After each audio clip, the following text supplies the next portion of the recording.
दादा काय नाव आपला? सध्या काय परिस्थिती आहे कोळी बांधवांची कोकणात? मी चिंतामणी पांडुरंग मकू, राहणार मुरुड। सध्या कोकणात कोळी बांधवांची अतिशय गंभीर परिस्थिती आहे।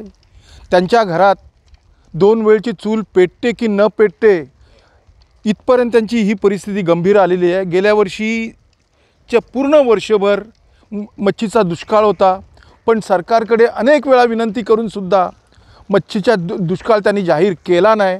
आणि आजतागायत आपल्या आझादीला 75 वर्ष झालीत, पण आजतागायत सरकारकडे अनेक वेळा विनंती करून सुद्धा कोळी समाजाच्या ह्या गंभीर समस्येबद्दल त्यांनी कधीही लक्ष दिलेलं नाही आहे।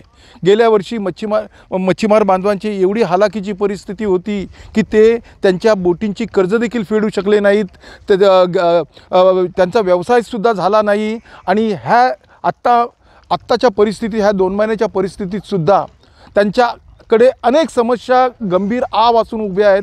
आज मुलांची शाळा म्हटलं तर त्यांची फी कशी भरणार, आता त्यांना शाळेत कसं पाठवणार, अशा अनेक गंभीर समस्या त्यांना सतावत असतात। पण तरीसुद्धा हे सरकार गेली 10 वर्ष आम्ही बघतोय, सरकारकडे अनेक वेळा विनंती करूनसुद्धा सरकारने त्याच्याकडे दुर्लक्ष केलं। गेल्या 10 वर्षात कोळी समाजाची अनेक आंदोलनं झाली, मग ती मच्छीमारांच्या दुष्काळासाठी असू दे, मच्छीमारांच्या सुविधासाठी असू दे, पण ह्या कुठल्याही राजकारणाने त्याच्याकडे ढुंकूनही लक्ष दिलं नाही। आज तुम्हाला मी सांगू चाहतो की ससून डॉक जो ब्रिटिशकालीन डॉक आहे, तिथे अनेक बोटी मच्छी विकण्यासाठी तिथे जातात।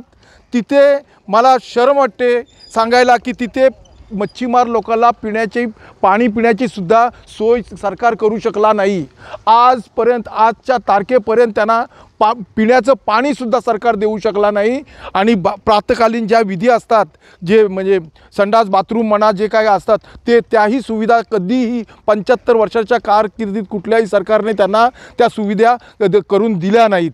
अशी परिस्थिती आहे। आज कोळी समाजाच्या जीवावरती सरकारला लाखो रुपयाचं परकीय चलन मिळतं। ते परकीय चलन लोकांच्या त्यांच्या स्वतःच्या ह्याच्यासाठी वापरतात, पण कोळी समाजाच्या सुख सोयीसाठी त्यांनी कुठलंही लक्ष दिलं नाही।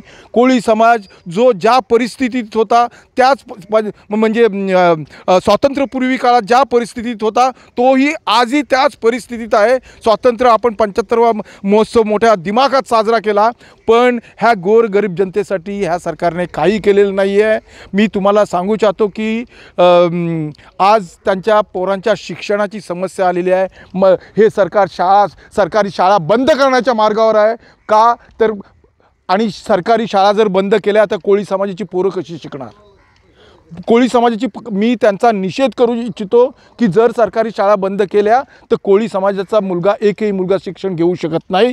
त्यांची आर्थिक परिस्थिती अतिशय हालाकीची आहे। ठीक आहे, ते आत्महत्या करणार नाही, पण ह्या सरकारचा मी निषेध करतो। ह्या आमदार खासदारांनी कोणीही कोळी समाजाच्या प्रश्नाकडे लक्ष दिलेलं नाही आहे आणि त्यांच्या प्रगतीकडे त्यांना काय घेणं देणं नाही आहे, म्हणून मी त्यांचा जाहीर निषेध करतो। पण कोळी समाजासाठी पत्रकारांनी तुमच्यासारख्यांनी जे काय आम्हाला सहकार्य करताय, मी तुमचे आभार देखील मानू इच्छितो। जय हिंद, जय महाराष्ट्र।